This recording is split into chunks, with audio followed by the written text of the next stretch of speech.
நண்பர்கள் அனைவருக்கும் வணக்கம். இன்னைக்கு நம்ம இந்த வீடியோல சற்று முன் தமிழகத்தில் 15 மிக முக்கிய அறிவிப்புகள் வெளியாகி உள்ளது. சோ அது என்னென்ன அறிவிப்புகள் அப்படிங்கறத பத்தி தான் பார்க்க போறோம். வீடியோக்குள்ள போறதுக்கு முன்னாடி இது வரைக்கும் நீங்க நம்ம சேனலை சப்ஸ்கிரைப் பண்ணலனா உடனே சப்ஸ்கிரைப் பண்ணிருங்க.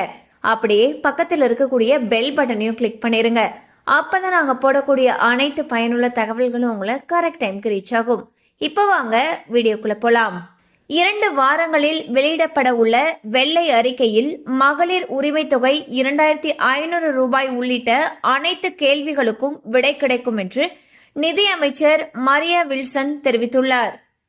22 அமைச்சர்களுக்கு அரசு பங்களாக்களை ஒதுக்கி தமிழக அரசு அறிவிப்பு வெளியிட்டுள்ளது. அமைச்சர் அருண்ராஜுக்கு முல்லை இல்லம் ஒதுக்கப்பட்டுள்ளது. கனிம வள கொள்ளையை தடுக்க முதலமைச்சர் திரு விஜய் அவர்கள் உத்தரவிட்டதின் பேரில் விதிகளை மீறிய 67 கல்குவாரிகள் தற்காலிகமாக மூடப்பட்டிருப்பதாக அமைச்சர் பிரபு அவர்கள் அறிவித்துள்ளார்.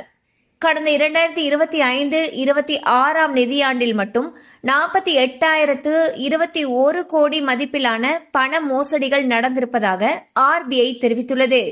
PMAYG திட்டத்தின் கீழ் மார்ச் 2029க்குள் அனைவருக்கும் வீடு என்ற இலக்கை அடையும் நோக்கில் 10,021 கோடி நிதியை மத்திய அமைச்சர் சிவராஜ் சிங் சவுகான் விடுவித்துள்ளார்.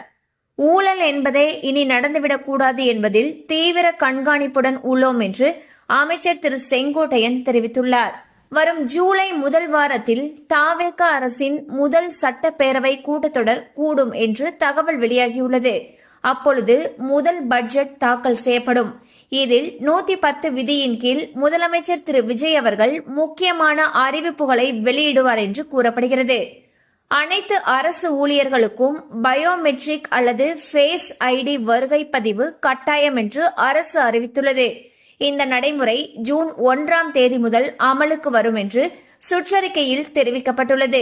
கன்னியாகுமரியில் முறைகேடாக கனிம வளம் ஏற்றி வந்த லாரிகளை அனுமதித்த 3 போலீசார் சஸ்பெண்ட் செய்யப்பட்டுள்ளனர்.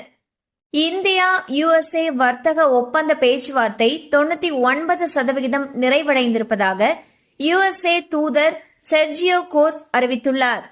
பள்ளி சீருடையில் வரக்கூடிய மாணவர்கள் அரசு பஸ்ஸில் கட்டணமில்லாமல் பயணம் செய்யலாம் என்று அமைச்சர் திரு தமிழன் பார்த்திபன் அறிவித்துள்ளார்.